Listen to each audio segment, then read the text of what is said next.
কাহিনী শুরু হয় রক্তঘাটে, কারেন্ট টাইম থেকে 200 বছর আগের সময় থেকে, অর্থাৎ 1824-এ, যেখানে আমরা কাউকে নাচতে দেখি অন দ্য সং আমি যে তোমার। তখনই রক্তঘাটের যে মহারাজা, সে তার সৈন্য সামন্ত নিয়ে সেখানে হাজির হয় এবং ডান্স করছিল যে তাকে টেনে হিচড়ে বাইরে নিয়ে যায়। দেন মহারাজার একজন মাস্ট সৈন্য নাচনেওয়ালিকে শুলে চড়িয়ে আগুন জ্বালিয়ে দেয়।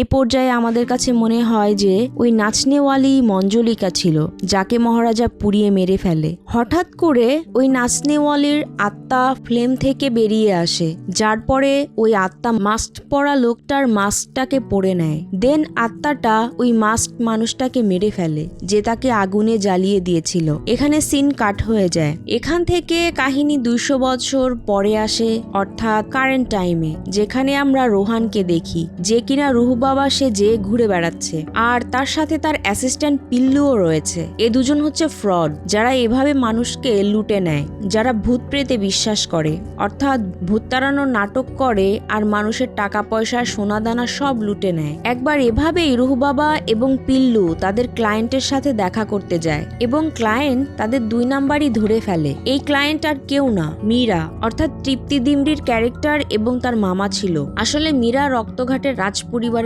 বংশধর ছিল, আর ওর ওখানে কোনো আত্মার চলাচলের কাহিনী প্রচলিত ছিল। তো এই অবস্থায় মীরার একজন ফ্রড বাবারই সার্ভিস দরকার ছিল, যেমন রোহানের মতো রুহু বাবা, যাতে ও লোকজনকে আত্মা ভাগানোর বিশ্বাস দিতে পারে। এই সার্ভিসের বদলে মীরা রুহু বাবাকে 1 কোটি টাকা দেওয়ার ওয়াদা করে। 1 কোটি শুনে রুহু বাবা এক ক্লাফে রেডি হয়ে যায়, আর মীরা এবং তার মামার সাথে রক্তঘাটের উদ্দেশ্যে বেরিয়ে পড়ে। এখানে কিছু আজব বিষয় ছিল, লাইক রাজ পরিবার থেকে হওয়ার পরও এই লোকগুলো ট্রেনের জেনারেল ক্লাসে চড়ে যাচ্ছিল। দেন রক্তঘাট পৌঁছানোর পর ওখানকার সব লোক রুহু বাবা অর্থাৎ রোহানকেই দেখছিল। এবার রাজমহল পৌঁছানোর পর আমরা জানতে পারি এখন কারেন্ট যে মহারাজা রয়েছে, অর্থাৎ বিজয় রাজের যে ক্যারেক্টার, ওনার রয়্যাল ফ্যামিলি মহলে নয়, বরং একটি আস্তাবলে থাকে। ইনফ্যাক্ট এই লোকগুলো একটু বেশি গরিব, এতটা গরিব যে একটা টুথপেস্ট সারা বছর চালায় এবং একটি রুটি খাওয়ার জন্য লড়াই করতে থাকে।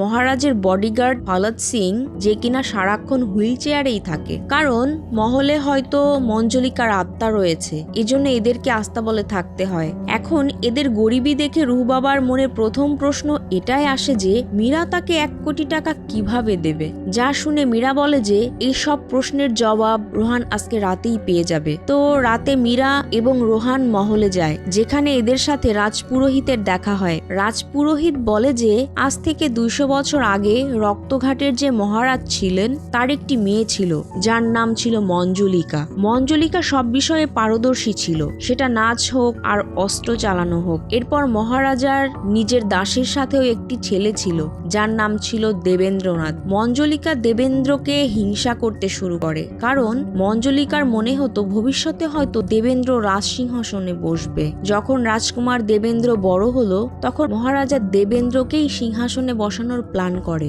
এই অবস্থায় মঞ্জলিকা নিজের ভাই দেবেন্দ্রকে খুন করে, আর এতে মহারাজা রেগে যান এবং মঞ্জলিকাকে মৃত্যুদণ্ড দেন। অর্থাৎ মুভির শুরুতে আমরা যে সিন দেখি, ওটা হয়তো মঞ্জলিকাকে মৃত্যুদণ্ড দেওয়ার সিন ছিল। মরে যাওয়ার পর মঞ্জলিকার আত্মা বদলা নেওয়ার জন্য ফিরে আসে, যে কিনা মাস্ক লাগিয়ে প্রথমে আগুন লাগানো লোকটাকে মারে, এরপর মহারাজকে পুড়িয়ে মেরে ফেলে। ওই সময় রাজপুরোহিতের পূর্বজ লোক মহাযজ্ঞ করিয়ে যে কোনো ভাবে মঞ্জলিকাকে একটি ঘরে বন্দি করে দেয়, আর ঘরের দরজা ভৈরব কবচ লাগিয়ে দেয়। তখন থেকে মঞ্জলিকা মহলে কয়েদ হয়ে আছে, কিন্তু ভৈরব কবচ মঞ্জলিকাকে কয়েদ রাখতে পারবে, কিন্তু তাকে খতম করতে পারবে না। মঞ্জলিকাকে রাজপরিবারেরই কেউ খতম করতে পারবে, সেটা অবশ্যই দুর্গাষ্টমীর দিনে। নাও দ্য টুইস্ট হেয়ার ইজ রুহু বাবা। চেহারা হুবহু রাজকুমার দেবেন্দ্রনাথের সাথে মিলে খুলে যায়। জি হ্যাঁ বন্ধুরা, এই জন্যই রুহু বাবা যখন রক্তঘাট এসেছিল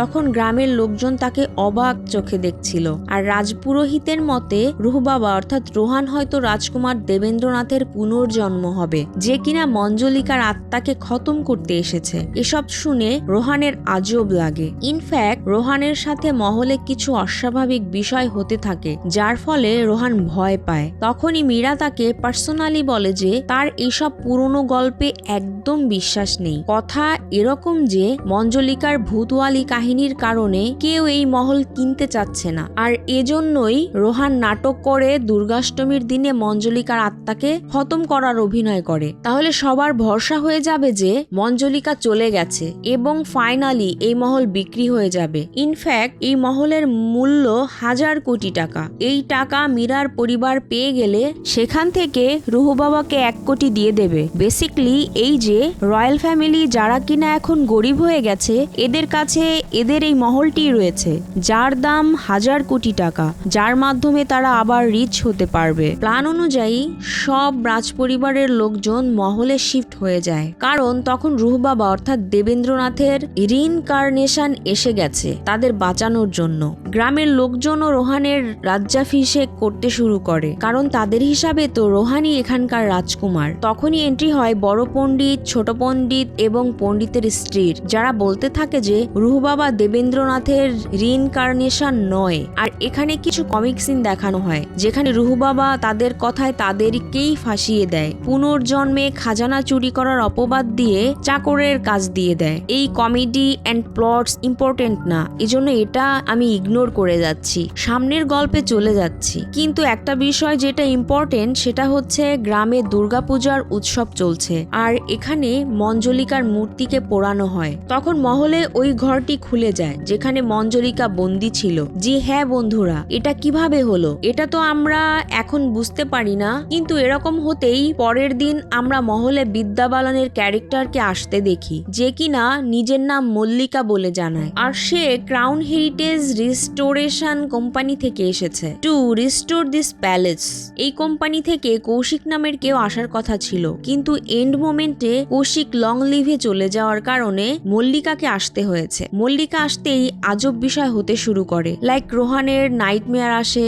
এক রাতে রোহানের রুমে রেডিও নিজে নিজেই অন হয়ে যায়, আর ওই রেডিও থেকে মঞ্জলিকার আওয়াজ আসছিল, আর সে বলছিল যে সে রোহানকে মেরে ফেলবে। দেন রাজকুমার দেবেন্দ্রনাথের পেইন্টিং এ নিজে নিজে আগুন ধরে যায়, এরকম ইত্যাদি ইত্যাদি। এসব ছাড়াও মল্লিকা সাসপিসিয়াস বিহেভ করছিল, লাইক চাকু দিয়ে মাছি মেরে ফেলা। এতটা অচুক নিশানা তো শুধু মঞ্জলিকারই ছিল। এসব কিছুর মধ্যে টিল্লুও রক্তঘাটে চলে আসে, কারণ তাদের ফ্রড ব্যবসা পুলিশ জেনে গিয়েছিল, আর এসিপি রাঠোর নামের কেউ তাদের খুঁজতে শুরু করেছে। অর্থাৎ পিল্লু ও রোহানের সাথে রক্তঘাটে থাকবে, আর রোহানও এখান থেকে পালাতে পারবে না, কারণ বাইরে এসিপি রাঠোরের হাতে ধরা পড়ার ভয় রয়েছে। যাই হোক, সেই রাতে রোহানের সাথে মহলে অস্বাভাবিক আচরণ হতে থাকে। ইনফ্যাক্ট মঞ্জলিকার ঘর খুলে যায়, আর সেখান থেকে ভূতের আকৃতি চিল্লাতে শুরু করে। এই পয়েন্টে রোহানের হাত ধরে তাকে মঞ্জলিকার ঘরে নিয়ে যেতে থাকে, আর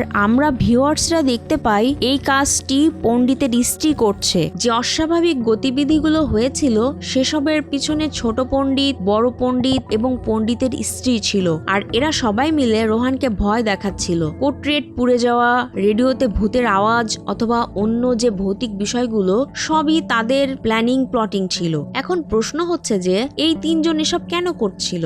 ঘটনা হচ্ছে এই 3 জন হলদিঘাটে ছিল, আর 2 বছর আগে সেখানে তুফান হওয়ার কারণে তারা তাদের রোলস রয়েসে চড়ে রক্তঘাটে এসে পৌঁছায়। কি ভাবছেন, রোলস রয়েস কার? আরে না, এটা তাদের গরুর নাম। একটার নাম রোলস, আরেকটার নাম রয়েস। তখন থেকে এই 3 জন এই মহলে বসবাস করতে শুরু করে, আর ওই সময়েও মঞ্জলিকার ঘরের দরজা খোলাই ছিল। 3 জন ওই ঘরে থাকতে শুরু করে এবং বাকি জীবন এখানে থাকারই তাদের প্ল্যান ছিল।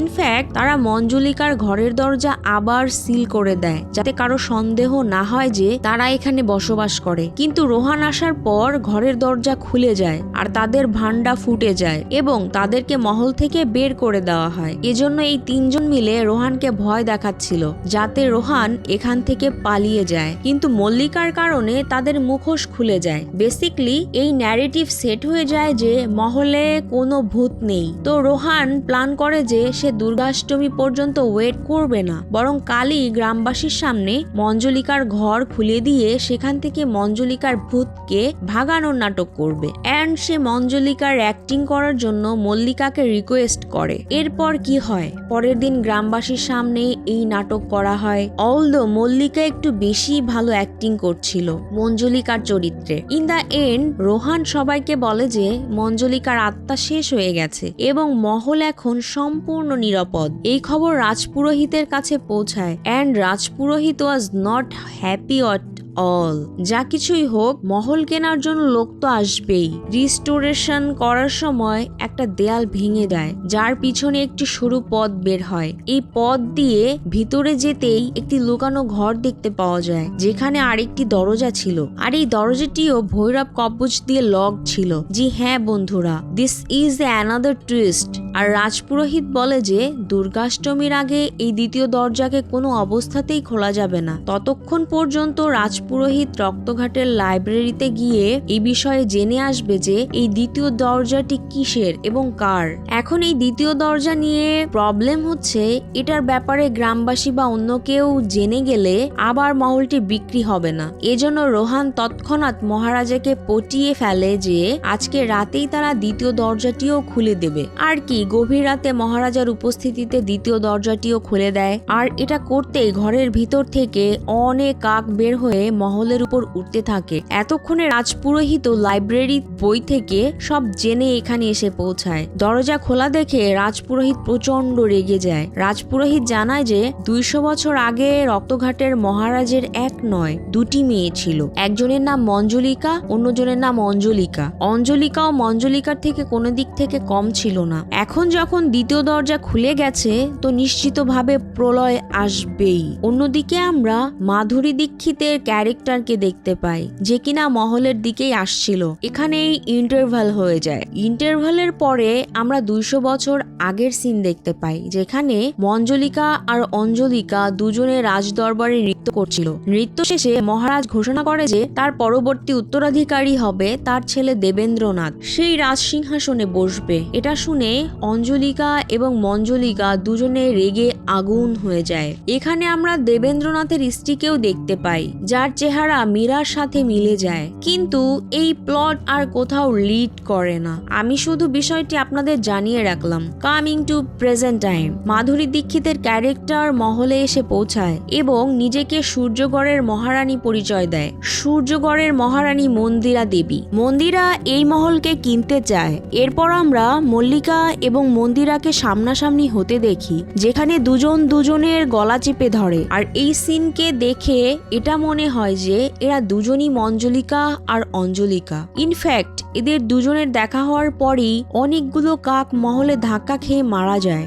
এসব অস্বাভাবিক ব্যাপারগুলো রাজপরিবারের সবাই খেয়াল করে। এরপর অনেক আজব ব্যাপার ঘটতে থাকে, লাইক মন্দিরা মন্দিরে যায় না কারণ সে ভগবানে বিশ্বাস করে না। দেন মন্দিরা আর মল্লিকা মেলার মধ্যে ফাইট স্টার্ট করে দেয়, বাট কেউই হারে না। এখানে আরেকটি ফানি ঘটনা ঘটে, সেটা হচ্ছে মহারাজ তার প্রজাদের কাওয়া বিরিয়ানি খাইয়ে দেয়। মানে যে কাকগুলো মরে গিয়েছিল সে ওগুলোকে রান্না করে প্রজাদের খাইয়ে দেয়। আর একটার সেই সেম রান মুভির বিজয়রাজ। এরপর আরো কিছু কমিক সিন হয়, যেমন রোহানকে বলা হয় তোমার কাজ শেষ, তুমি এখন ক্রোড় অ্যামাউন্টের চেক নাও আর এখান থেকে চলে যাও। কিন্তু রোহান তখন মেয়েদের কণ্ঠে কারেন্ট মহারাজকে বিশ্বাস করায় যে তার শরীরে তার স্ত্রীর আত্মা ভর করে আছে, আর সে চায় রোহানের সাথে মীরার বিয়ে হোক। মহারাজ বিষয়টি মেনে নেয়, ইনক্লুডিং মীরা, বিকজ মীরা এবং রোহান অলরেডি দুজন দুজনকে পছন্দ করে ফেলেছে। এসবের ভিতরে পণ্ডিত ট্রিও মঞ্জলিকার একটি ছবি খুঁজে পায়, আর মীরা ছবিটি দেখার আগেই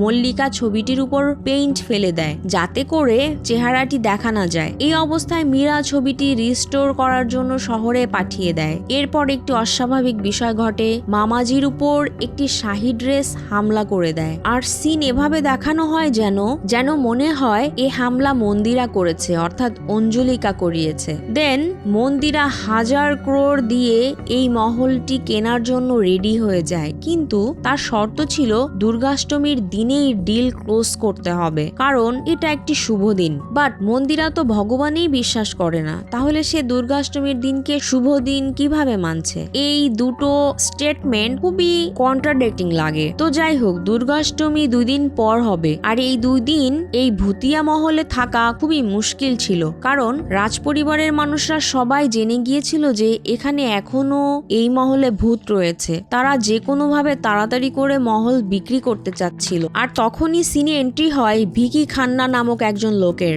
যে কিনা এখনই 1000 crore দিয়ে মহল কিনে নেওয়ার জন্য রেডি ছিল। কারেন্ট মহারাজও রাজি হয়ে যায়। তো ঠিক আছে, ভিকি খান্নাকেই মহল দেওয়া হবে। আর ভিকি খান্না মহলকে রিডিজাইন করতে চাচ্ছিল। ইনফ্যাক্ট সে মহলের সিংহাসনও নিজের সাথে নিয়ে যেতে চাচ্ছিল তার ড্রয়িং রুমে রাখার জন্য। কিন্তু সেই রাতেই ভিকি খান্নার কারে সেই মাস্ট আত্মা অ্যাটাক করে এবং তাকে মেরে ফেলে, আর সেই সিংহাসনটি আপনা আপনি মহলে চলে আসে। বিষয়গুলো আরো অদ্ভুত হয় যখন মীরা ক্লিয়ারলি দেখতে পায় যে মল্লিকা ভূতের মতো চিল্লাচ্ছে যে এই সিংহাসন তার। ইনফ্যাক্ট সে এক হাতে থ্রোন পর্যন্ত উঠিয়ে নেয়। মীরা যখন এই কথাটা সবাইকে বলার জন্য বাইরে যায়, তখন সে দেখতে পায় মল্লিকা সেখানেই সবার সাথে বসে আছে। তাহলে ভিতরে কে ছিল? ওদিকে মন্দিরা ভিকি খান্নার মৃত্যুতে অদ্ভুতভাবে হাসতে থাকে এবং তার ডিল তাদের দেয়, যেটা দুর্গাষ্টমীর দিনই ক্লোজ হবে। এই পয়েন্টে রাজপরিবারের সবাই বুঝে যায় যে মল্লিকা এবং মন্দিরা খুবই অদ্ভুত বিহেভ করছে,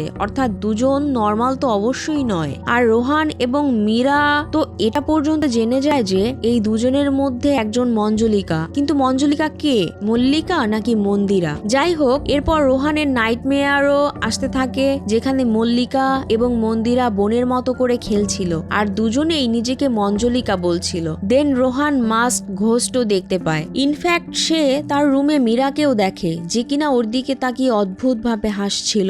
এই পয়েন্টে রোহানের মীরার উপরও সন্দেহ হতে শুরু করে। এই জন্য সে পরের দিনই ওখান থেকে পালানোর চিন্তা করে। অন্যদিকে পণ্ডিত ট্রিওকে ভিকি খান্নার ভূত ভয় দেখাতে থাকে, যেটা কিনা ওই মাস্ক ঘোস্টেরই কাজ ছিল। কামিং টু রোহান, সে টিল্লুকে নিয়ে এখান থেকে পালানোর চেষ্টা অবশ্যই করে, কিন্তু ঘুরে ফিরে আবার মহলেই পৌঁছে যায়। পণ্ডিত ট্রিও ও তার রোলস রয়েস নিয়ে পালানোর চেষ্টা করে, কিন্তু সেও ঘুরে ফিরে আবার মহলেই পৌঁছে যায়। ইনফ্যাক্ট এই ভাগ দৌড়ে ছোটা পণ্ডিত খাদে পড়ে যায়। তো দুর্গাষ্টমীর কেবল একদিন বাকি আছে, আর এই পয়েন্টে রাজপুরোহিত এক দৈব তেল নিয়ে আসে। রাজপুরোহিত রিভিল করে যে তার রোহানের সত্যিটা জানা হয়ে গেছে, অর্থাৎ এটা জানা হয়ে গেছে যে রোহান ঢঙ্গি রুহুবাবা সেজে লোকজনকে ধোকা দেয় এবং লুট করে। কিন্তু রাজপুরোহিতের পূর্বপুরুষদের বলা কথার ওপরও তার ভরসা রয়েছে, যেটা অনুসারে রাজপরিবারেরই কেউ পুনর্জন্ম নেবে এবং সেই পরে মঞ্জুলিকাকে সম্পূর্ণরূপে ধ্বংস করবে।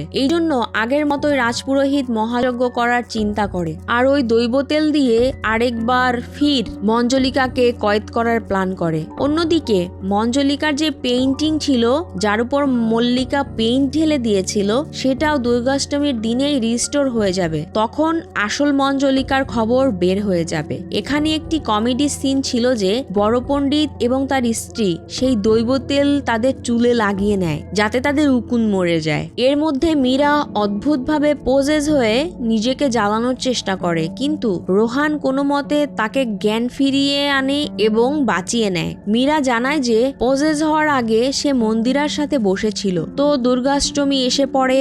এই পয়েন্টে রোহান ফেড আপ হয়ে যায় এবং সে সোজা মন্দিরাকে কনফ্রেন্ট করে যে ও মন্দিরার ওপর মঞ্জলিকা হওয়ার অপবাদ দিয়ে দেয়। তখনই সেখানে মল্লিকা চলে আসে এবং মন্দিরার উপর হামলা করে দেয়। একটি সুপার ন্যাচারাল ওয়েতে উঠতে থাকে, দেন একটি খাম্বায় উঠে যায়, যেখানে সে মন্দিরাকে চুলের মুঠি ধরে উপরে উঠিয়ে নিয়ে যায়। মল্লিকা চিল দিয়ে বলে যে আমি মঞ্জলিকা এবং মন্দিরাকে আছড়ে ফেলে দেয়। এরপর সে রোহানের উপরও হামলা করে, কিন্তু রোহান সেই দৈব তেলের চক্র বানিয়ে তাতে আগুন লাগিয়ে দেয় এবং নিজে লাফ দিয়ে চক্র থেকে বাইরে চলে আসে। রোহান বেসিক্যালি মল্লিকাকে ওই চক্রের মধ্যেই ফাঁসিয়ে দিয়েছিল, আর মল্লিকা ফাঁসতেই মন্দিরার আসল চেহারা সবার সামনে চলে আসে, যেখানে সে এইবার সুপার ন্যাচারালি সবার উপরে হামলা করতে শুরু করে। মন্দিরা বলতে শুরু করে যে সে মঞ্জুলিকা।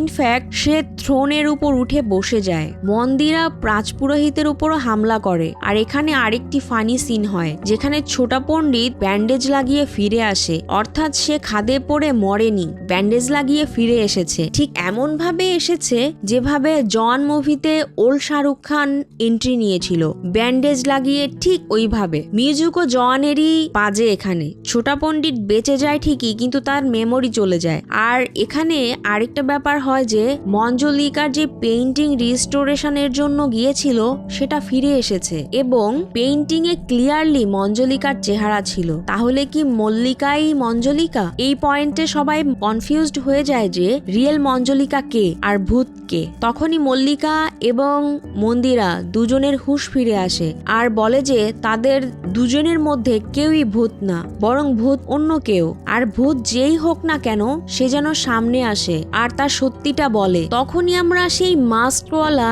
এন্টিটিকে সামনে আসতে দেখি। আর এই আত্মা অন্য কারো না, বরং রাজকুমার দেবেন্দ্রনাথের আত্মা ছিল।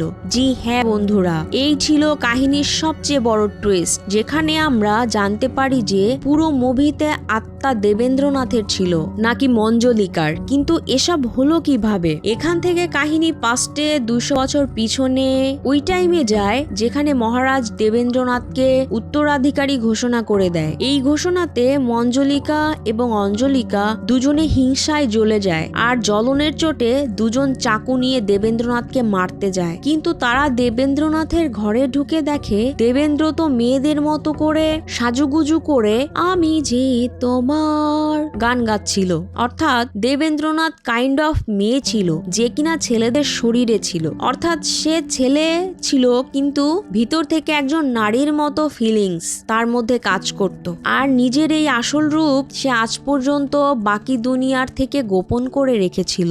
দুই বোন যখন এই বিষয়টি জানতে পারে তখন তারা দেবেন্দ্রকে মিথ্যা সাপোর্ট দেখায় যে আমরা গান করব আর তুমি আমাদের নেচে দেখাও। এটা তো খুবই ভালো একটা বিষয়। দেবেন্দ্রনাথ সুন্দর করে সেজে গুজে নাচতে শুরু করে আর তখনই দুই বোন মহারাজাকে সেখানে নিয়ে আসে আর দেখায় যে আপনি যাকে সিংহাসনে বসাচ্ছেন ও তো পুরুষই নয়। ওই সময় এটা খুবই লজ্জাজনক বিষয় ছিল যেটা সবার সামনে চলে এসেছিল। এই অবস্থায় মহারাজা প্রচন্ড রেগে যান আর অর্ডার দেন যে দেবেন্দ্রকে সাজা হিসাবে মৃত্যু দেওয়া হোক। অর্থাৎ প্রথম সিনে আমরা যে নাচনেওয়ালিকে শুলে জ্বলতে দেখেছিলাম সে মঞ্জলিকাও নয় অঞ্জলিকাও নয়, বরং দেবেন্দ্রনাথ ছিল।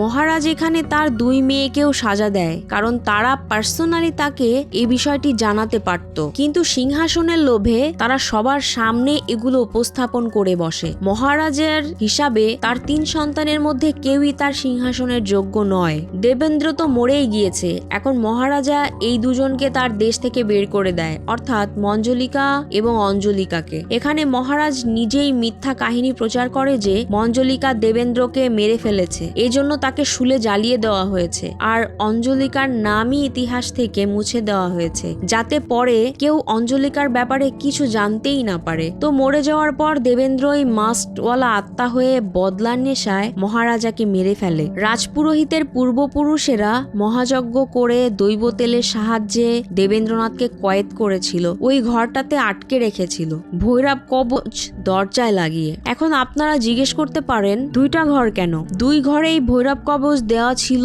কেন? ওয়েল, ওই যে হিডেন ওয়ালা দ্বিতীয় ঘর ছিল ওইটাই আসল ঘর ছিল যেখানে দেবেন্দ্র কয়েদ ছিল, আর ওইটা খোলার পরই দেবেন্দ্র মুক্ত হয়ে গিয়েছিল।